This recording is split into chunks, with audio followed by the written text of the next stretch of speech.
The Dubbing King software, comprehensive audiovisual translation, AVT software for Windows. The Dubbing King software caters for various audiovisual translation (AVT) modes. It is used for subtitling, translation, and the dubbing processes. A synopsis of translation. One topic that can't really be specified on how long it's existed is exactly what you thought. Translation has over time been the topic that's been debated on by scholars and historians, though it is widely accepted that translation predates the Bible. The Bible talks about different languages and giving insight into interactions between people of different languages. The need for translation has been apparent since the earliest days of human interaction, whether it be for emotional trade or survival purposes. Over time, the demand for translation services has really increased, and this is because different entities in life have been trying to expand in different regions with a different spoken language, which has been promoted by translation so much that with the need of penetration to foreign markets, marketing material and business documents need to also be translated. The early history of translation. Throughout history, when speaking about translations, there are two terms that come to mind, and I will elaborate on them first before I continue with this write-up.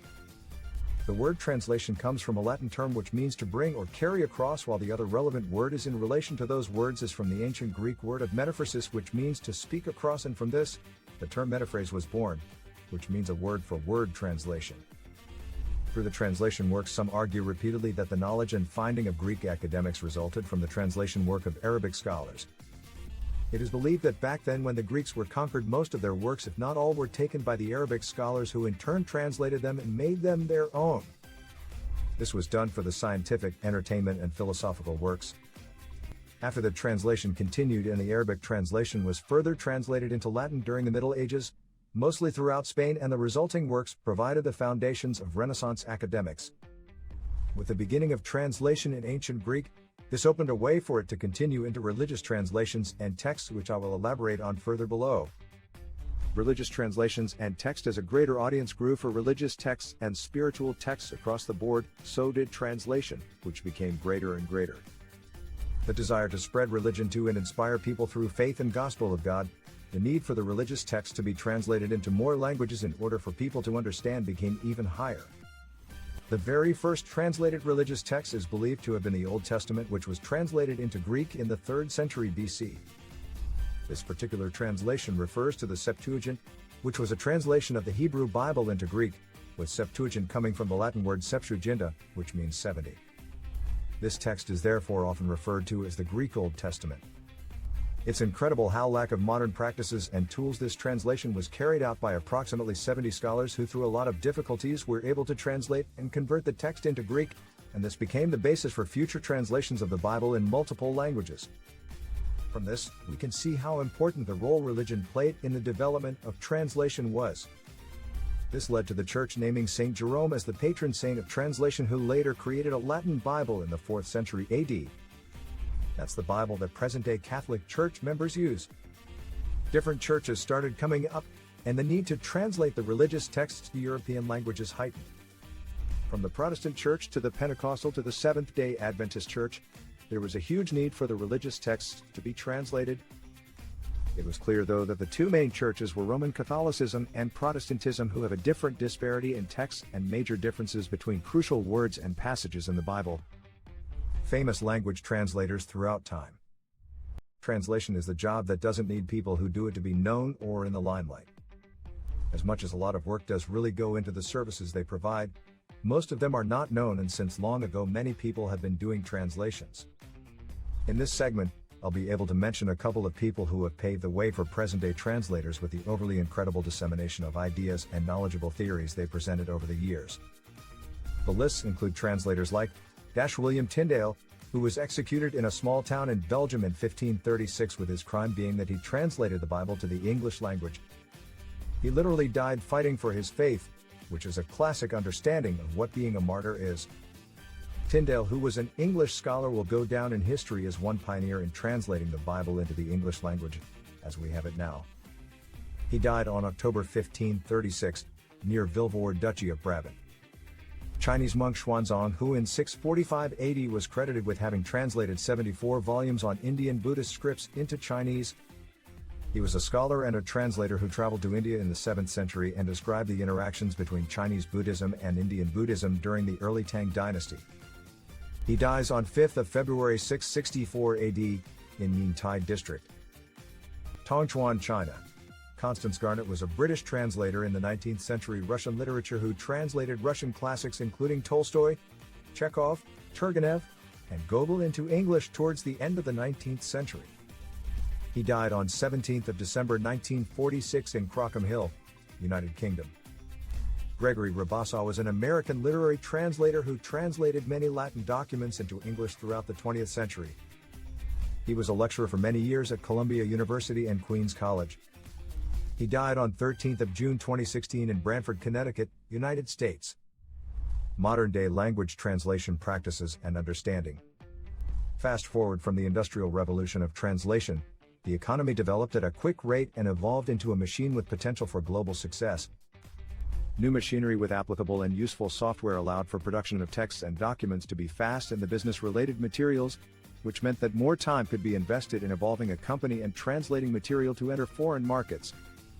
Since the 18th century, a new and evolved form of translation was experienced which formalized translation services, but the dawn of modern practice came with the widespread introduction of the Internet.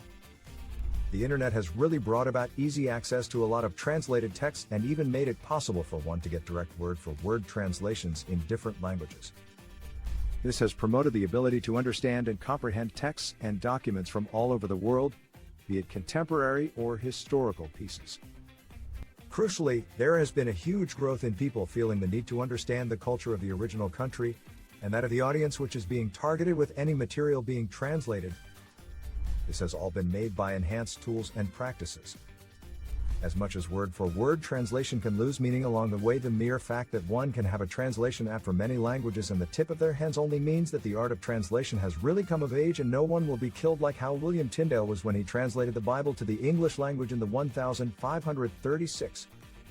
Although some instant translation services are capable only of metaphase translation, literal word-for-word translation, specialist firms, platforms, and translators can translate text and spoken word into multiple languages whilst observing the relevance and culture of the target receiver. The availability of the Internet has really made the world a global village where anyone and everyone can get access to a lot of texts and documents written in different languages, and the fact that one can automatically access the translated version to the language of their liking is something that can't go without notice. Translators from back then would really be proud of what has been done with the art that is translation. All the changes are amazing and it couldn't be any other way. Translation services at a turning point across businesses worldwide. There is an increasing demand for translation driven by an increase in demand for non-English languages, increase in products and services from non-English countries reaching foreign markets, and in vertical specific translation use cases, and a reduction of translation, driven by improvements in AI technology and the rise of cloud-based translation platforms. These lower costs support a growing long tail of businesses that can profitably offer services in multiple languages. Annual enterprise spending on translation services is expected to grow to $45 billion by 2020, primarily driven by increasing globalization and an increasing amount of text being generated worldwide. This growth is also being stimulated by new technology. Many organizations are using artificial intelligence, AI, in the form of machine translation, MT, to reduce the costs of translation. AI-enabled automated translation platforms like Google Translate, Microsoft Translator, and the recently released Amazon Translate have in the last 24 months taken a great leap forward in accuracy. This is for two reasons. One, they build on recent breakthrough improvements in neural machine translation, NMT, algorithms, and two, they have access to a much larger amount of language data from search engines, social networks, and e-commerce sites. Typically, these translations are offered for free and supported by ads, so the users are happy with whatever quality they can get, and the consequences of errors are low. In contrast, the accuracy of these existing systems is not adequate for many business use cases, such as creating a user interface in a new language, translating a tax document, or creating a user manual for a product in a new language. Yet AI is also having a big impact here, where human-in-the-loop uses cases allow the AI system to do an initial translation that is then refined by a human expert. Although this isn't driving translation pricing all the way to zero, this technology is having a profound impact on the translation marketplace, which is transforming in shape because of these forces. The future of translation. Will AI lead to the end of translation jobs? The recent acceleration in machine translation sophistication and reliability leads some observers to speculate that machines will essentially remove the need for expensive human translation even in the enterprise market, eliminating tens of thousands of jobs in product and service localization, publishing, marketing, and myriad other fields, even as the demand for translation explodes. Why is it unlikely that AI will lead to the end of human translation jobs? Although the hype around recent improvements is largely justified, that machines will destroy language services as an industry and drastically reduce the need for translation and globalization teams is not likely. There are several reasons, as described above. The bar for successful language translation in the enterprise is substantially higher than for consumer applications. Even within the enterprise, the bar is rising for these reasons. More languages and dialects must be handled. More specialty vertical markets, such as the law and healthcare, must be served.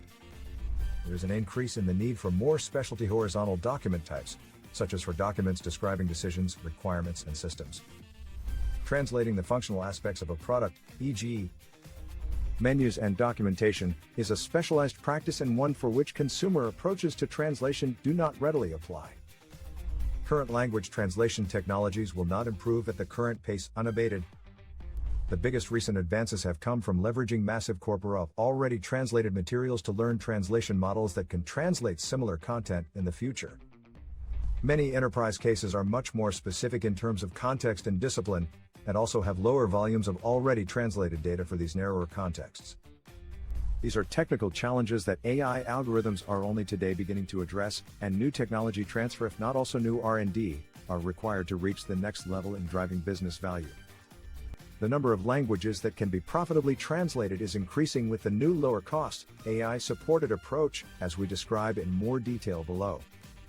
Hence, even as the cost for translating higher priority languages might come down, the volume of emerging priority languages continues to rise. These less translated languages have less training data, making the automation problem harder, as noted above. Can AI be an opportunity rather than a threat to human translation? As if the changes in the industry wrought by AI weren't enough, in addition, the rise of cloud-based machine translation platforms also promises to further drive down the cost of enterprise translation. Platforms merge functionality needed by multiple ecosystem partners in a system analogous to Amazon's providing marketing functionality for its network of product suppliers. While the two forces of AI and cloud-based platforms might appear on the surface to create an existential threat for language services providers, LSPs, and for human translators, they will create a massive opportunity for those with the foresight and agility to pivot quickly into the new reality.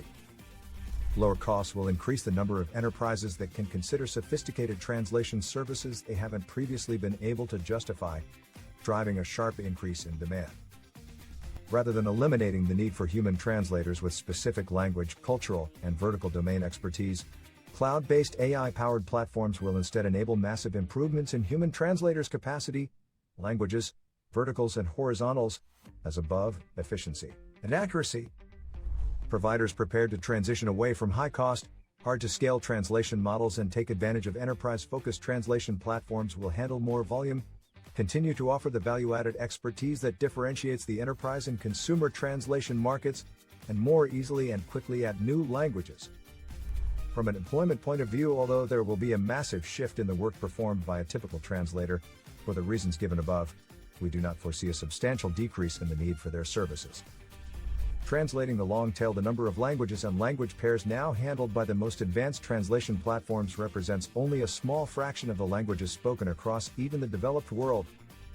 But translating content into languages beyond the 40 supported by the largest language service providers, LSP, and by enterprise software vendors has, to date, been difficult or impossible to cost justify. For most companies, the cost and time required to add just one new language to a product have been measured in millions of dollars and years of time. Those barriers are about to be shattered by the combination of scale efficiencies enabled by cloud-based platforms and translator productivity improvements enabled by machine translation. While some of these long-tail languages are growing quickly, few will ever represent enough revenue to justify the cost under the existing on-premises deployment, non-AI technology model. However, with platform economics and AI-enabled efficiencies dropping the cost, translation providers will recoup the financial and time investment required to add new languages while still keeping translation prices affordable for a much larger set of customers. The economics will also allow providers to vastly increase the volume of translation they can handle, helping to maintain revenue and margins even as prices drop. The mix of languages that need to be translated is shifting. Today, while English is the top language used on the internet, less than a third of about 4 billion internet users are English speakers. Going forward, the number of new language opportunities is substantial and represents a new market for many businesses. According to Common Sense Advisory, CSA, enterprises will need to translate content into a steadily increasing number of niche languages to reach small but fast-growing economies. Where approximately 14 languages reach about 75% of global internet users today, reaching the next 20% requires adding about 40 more. By 2027, the firm estimates that enterprises will need to translate into over 60 languages to reach 96% of the online population. More data on this point. While English remains the primary language of international business and the internet, a commonly cited forecast that appeared as early as 2005 projected that the next billion internet users would not be native English speakers. Visual Capitalist traces the entire status of language usage today. World Language Authority Ethnologic estimates that English is a second language for about 60% of all English speakers. If you have ever learned a foreign language, you will appreciate how much easier it is to understand your native language. That translates into more effective communication and higher business value for whoever does the translation. While no one expects every linguistic group will be covered soon, new patterns of trade will soon drive requirements for some unexpected languages and language pairs. Defaulting to English as a common language in place of local languages will become less viable as these markets are opened up. Also consider that there are over 20 major languages in India, written in a dozen different scripts, and estimates of over 720 dialects. 26 regional languages in India are spoken by over 1 million people who don't speak Hindi. And although it may not be obvious, some of these regional languages are more valuable than Hindi in terms of the speaker's literacy and economic status.